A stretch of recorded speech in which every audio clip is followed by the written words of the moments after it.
Hey everybody, welcome back to my channel. My name is Tori Brame and this is Holy City Mystic. I had a pretty cool conversation with somebody this week.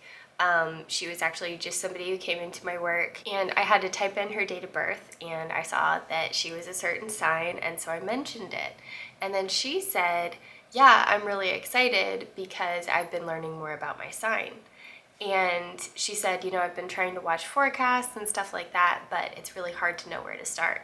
So I thought I would do a quick video on how to tiptoe into astrology. If you have had your first chart reading before, then you probably know that there's a lot of really cool stuff and a lot of hidden gems in your chart that are amazing ways to get to know yourself and love yourself and all that kind of thing. But you probably just heard the jargon and not a lot of it made sense to you. So when you go to try to figure out your own stuff, it's hard to do that. And there's a lot of Googling and a lot of it just kind of, gets lost in the wash. So I just wanted to give you guys 3 things to look at when you are first looking at your chart. Before I get into that, I'm just going to say this: stop trying to predict the future.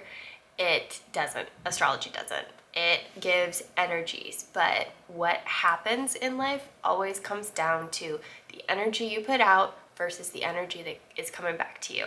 So all the planets can move in just the right way, but if you're not putting out just the right frequency to catch those things as they come, then those things are going to be delayed until later, or they might come sooner than they would have otherwise, or different stuff like that. So if your goal in astrology is to learn how to predict the future, you're going to be studying for a very long time, because it's hard to do, and even then it's not 100%. So yeah, I'm just gonna put that out there. So the 3 things you need to look at when you're first learning astrology is your sun, your moon, and your rising sign. Now, some people say your rising sign, some people say your ascendant. I've even heard ascending sign. All those are the same thing. Your sun sign is the one that everybody knows. It has to do with the date that you were born. The moon goes around the entire zodiac in a 1-month period. So you could have a Leo sun and an Aries moon, or a Scorpio sun and a Cancer moon. It really doesn't matter what your sun sign is. You can have any of the moon signs. Now, for your ascendant, in a 24-hour period, it also experiences all 12 of the signs, because what your ascendant is where the sun is in the sky the moment you were born. So more than likely, if you were born close to sunrise, your sun sign and your ascendant sign are going to be the same. That's me. I'm a double Scorpio because I was born at 7:10 just as the sun was rising. If you were born right at sunset, the same thing is going to happen, where you are going to have the opposing sign to your sun sign. So your sun sign really is your personality. It is your path that you were born into this life with. It's very general, those very general characteristics that you can read in a horoscope or things like that. Here's a little cheat sheet that I learned early on that I think is really interesting. It is, if the sun in the sky is at noon, the moment you were born close to noon, then your sun sign is going to be the most dominant sign out of your sun or rising. If you were born at midnight, then the sun is going to be the weakest sign. So it's interesting to me when people are talking about astrology and they're just like, yeah, no, it really never resonated with me. I always ask what time you were born, because more than likely they're just like, 10 p.m. or 2 a.m. or, 12 a.m.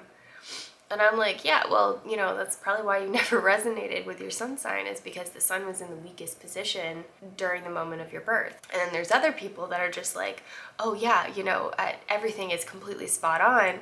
And it's because they were born at a time where the sun was strongest. Or they were born at sunrise so that the ascendant and the sun sign were the exact same. Now, your moon sign. Your moon sign is your inner world.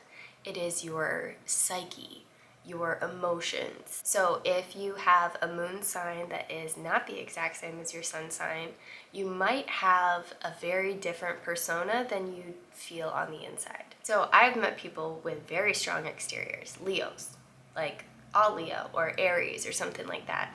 And then they have a Cancer moon, and that is the softest place to have the moon, where you are just so sensitive. Everything is really big to you.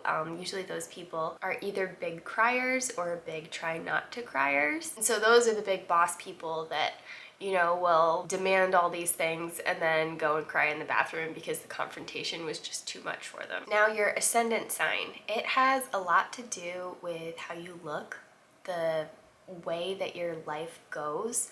Your ascendant sign is actually the way to determine the houses in the chart.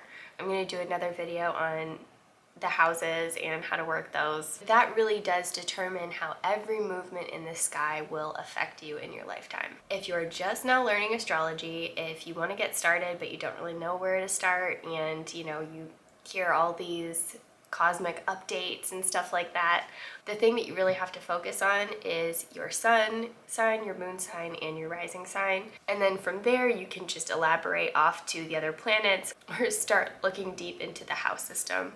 But that is definitely where I would start. Thanks for hanging out. See ya.